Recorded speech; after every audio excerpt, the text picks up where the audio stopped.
Assalamualaikum warahmatullahi wabarakatuh. Kembali lagi nih di channel Belajar Bersama. Nah, pada kesempatan kali ini kita akan sharing lagi nih pada teman-teman mengenai pembahasan SKB CPNS lagi nih teman-teman.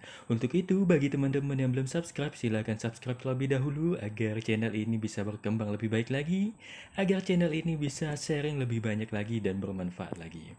Nah, pada kesempatan kali ini saya akan sharing mengenai pembahasan SKB CPNS nih teman-teman. Untuk perawat tentang tipe kepemimpinan. Nah, pada pembahasan kali ini kita akan fokuskan terhadap tipe kepemimpinan ya teman-teman. Oke, langsung. Nah, jadi tipe kepemimpinan itu ada 5 teman-teman. Yang pertama autokratis, yang kedua demokratis, yang ketiga partisipatis, yang keempat birokratis, dan yang kelima yaitu laissez-faire. Mungkin teman-teman sudah banyak yang mendengar, tetapi mungkin ada yang lupa tentang tipe kepemimpinan ini. Karena soal-soal untuk CPNS dan juga Ukom itu tuh biasa paling sering ini soal-soal ini yang keluar ya teman-teman. Tidak jauh beda itu teman-teman. Sering sekali. Kemungkinan besar biasa itu ada muncul 3 atau 4 soal itu teman-teman.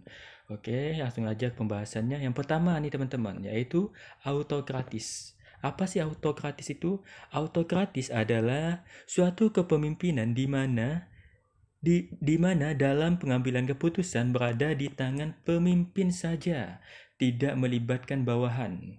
Ya, jadi intinya gini teman-teman, ini saya buatkan bahasa mudanya adalah pimpinan saja yang mengambil keputusan, yaitu autokratis ya teman-teman. Autokratis nih kalau misalnya dalam kepemimpinan suatu negara biasa itu disebut dengan otoriter, yaitu apapun keputusan, apapun kebijakan itu berada di tangan pemimpin. Pemimpin adalah kunci dari tipe kepemimpinan ini. Ya, sedangkan bawahan tidak dilibatkan sama sekali atau pemimpin tidak memberi kesempatan untuk bawahan memberi masukan terhadap suatu hal. Nah, itulah yang disebut dengan autokratis ini, teman-teman. Oke, selanjutnya. Nah, di sini ada contohnya, saya berikan contoh. Pemimpin menerapkan denda uang terhadap setiap bawahan yang datang terlambat tanpa perlu meminta persetujuan terlebih dahulu pada bawahannya. Nah, jadi misalnya nih, maksud dalam contoh ini misalnya ada karyawan yang terlambat nih teman-teman. Ada karyawan yang terlambat, selanjutnya pemimpin langsung memberikan denda kepada karyawan tersebut tanpa merundingkan terlebih dahulu gitu teman-teman. Entah itu terhadap bawahan yang terlambat ini atau terhadap bawahan-bawahan yang lain, tidak ada diskusi terlebih dahulu mengenai denda uang ini. Nah, seperti itu ya teman-teman. Nah, selanjutnya adalah demokratis. Nah, tipe kepemimpinan demokratis adalah tipe kepemimpinan di mana setiap proses pengambilan keputusan harus melibatkan semua pihak. Nah, sini kuncinya ya teman-teman, semua pihak. Dan keputusan akhir adalah hasil dari persetujuan semua pihak juga, baik itu pemimpin maupun bawahan. Nah, seperti itu ya teman-teman. Jadi kalau demokratis ini intinya melibatkan antara pemimpin dan juga bawahan ya teman-teman. Jadi dalam pengambilan keputusan prosesnya nih, dalam prosesnya pemimpin mengadakan rapat kepada bawahan, terus pun menanyakan kepada bawahan tentang keputusan yang akan diambil gitu teman-teman. Jadi intinya semua orang boleh berpendapat. Nah, makanya di sini bahasa mudanya adalah semua orang boleh berpendapat. Dari pemimpin, bawahan, dan hasil akhirnya itu adalah keputusan bersama. Jadi biasanya itu musyawarah mufakat. Nah, seperti itu ya teman-teman. Itu yang disebut dengan demokratis. Nah, di sini saya sedikit memberikan contoh. Pemimpin mengumpulkan semua bawahan dalam rapat penentuan aturan baru, yang mana pemimpin memberikan kebebasan kepada forum untuk menyampaikan masukan dan keputusan akhirnya didapat berdasarkan keputusan bersama. Iya, jadi kuncinya adalah di sini. Ini pemimpin nih yang mengadakan rapat memang pemimpin. Selanjutnya pemimpin memberikan kebebasan kepada forum Forum ini maksudnya bawahannya itu ya teman-teman, untuk menyampaikan masukan. Jadi forum ataupun bawahan boleh menyampaikan masukan, dan juga keputusan akhirnya itu adalah didapat dari keputusan bersama. Nah, seperti itu ya teman-teman. Jadi pemimpin memberi masukan, bawahan juga memberi masukan, hasil akhirnya bersama-sama gitu teman-teman. Iya, seperti itu ya. Itu disebut dengan demokratis. Oke, selanjutnya yang ketiga yaitu partisipatis. Partisipatis itu apa sih ya? Partisipatis itu adalah tipe kepemimpinan di mana setiap proses pengambilan keputusan melibatkan bawahan. Namun keputusan akhir berada di tangan pemimpin. Nah, tipe ini adalah gabungan dari autokratis dengan tipe demokratis. Nah, jadi kuncinya ada di sini teman-teman. Tipe gabungan dari tipe autokratis yang pertama tadi dan tipe demokratis yang kedua tadi. Nah, jadi intinya kuncinya itu ada di sini. Pemimpin ini melibatkan dalam pengambilan proses pengambilan keputusan itu melibatkan bawahan. Jadi bawahan boleh memberikan masukan, bawahan boleh memberikan saran gitu teman-teman. Tapi tetap keputusan akhirnya itu berada di tangan pemimpin. Jadi pemimpinlah yang mengambil keputusan akhir gitu teman-teman. Oke. Nah, di sini saya memberikan sedikit contoh yang mana pemimpin mengumpulkan bawahan untuk rapat ke pembahasan penetapan tugas perawat ruangan, di mana pemimpin menanyakan masukan dari bawahan mengenai rapatnya. Dan keputusan akhir berada di tangan pemimpin. Iya. Jadi tipe kepemimpinan ini adalah bawahan tetap ditanyakan ataupun diminta saran, namun hasil akhirnya itu berada di tangan pemimpin ya teman-teman. Intinya seperti itu untuk partisipatis. Mohon maaf saya agak sedikit batuk nih teman-teman, jadi agak kurang fokus dalam menjelaskan ya teman-teman, mohon maaf. Nah, lanjut lagi untuk yang keempat yaitu birokratis.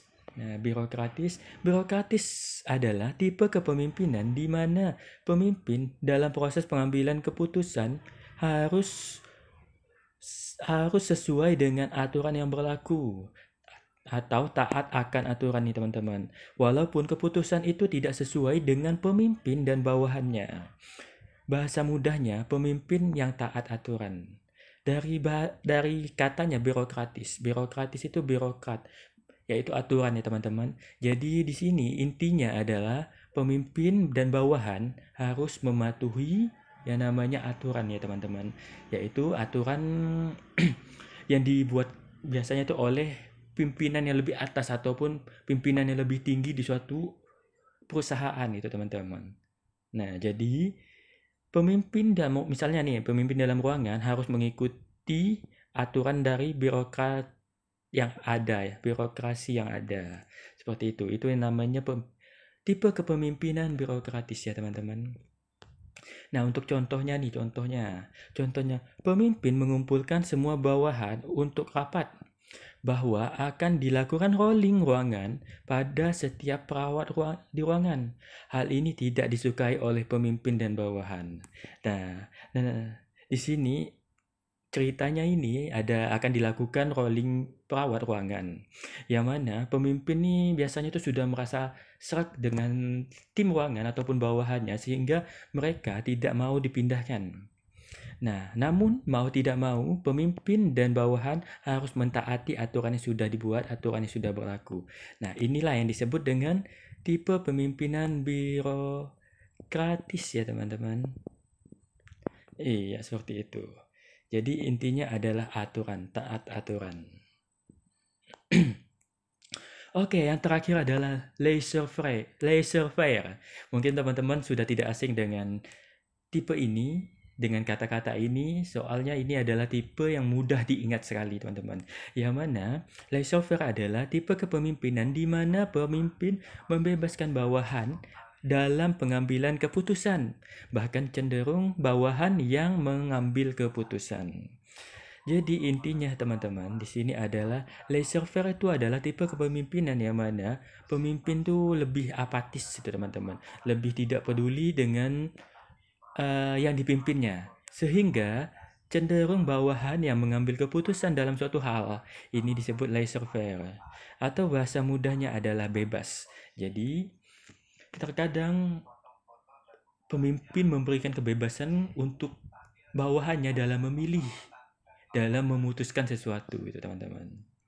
Nah, di sini contohnya adalah pemimpin membebaskan bawahan untuk memilih warna pakaian seragam mereka yang akan digunakan setiap hari Jumat. Nah, pokoknya kadang kalau pemimpin seperti ini nih, seperti halnya, nah terserah kalian deh, kalian mau pilih baju seperti apa, kalian ingin menggunakan pakaian seperti apa, terserah, yang penting kalian masuk dan menjalankan tugas kalian masing-masing. Nah, seperti itu ya teman-teman. Itu yang disebut dengan laissez-faire. Ya teman-teman. Oke, saya harap teman-teman sudah bisa membedakan tipe kepemimpinan yang saya sudah jelaskan tadi. Jadi kalau misalnya teman-teman ada yang ingin didiskusikan atau ingin menambah lagi nih, oh ada yang kurang nih tipe kepemimpinan ini loh, gitu, silakan tulis di bawah ya teman-teman, tulis di kolom komentar bawah agar teman-teman bisa berbagi informasi kepada yang lainnya, agar teman-teman bisa sharing juga kepada yang lainnya, karena channel ini saya bangun untuk kita saling sharing gitu teman-teman. Iya, semoga di channel ini kita juga bisa belajar bersama-sama, dan saya tidak lupa juga ingatkan bahwa kepada teman-teman yang belum subscribe, silakan subscribe terlebih dahulu, karena subscribe itu sangat penting ya teman-teman untuk kami. Soalnya dengan subscribe channel ini bisa semakin berkembang lagi itu teman-teman, bisa semakin melejit lagi dan bisa sharing lebih banyak lagi ya teman-teman. Untuk itu saya ucapkan banyak-banyak terima kasih. Wabillahi taufiq wal hidayah. Wassalamualaikum warahmatullahi wabarakatuh. Terima kasih.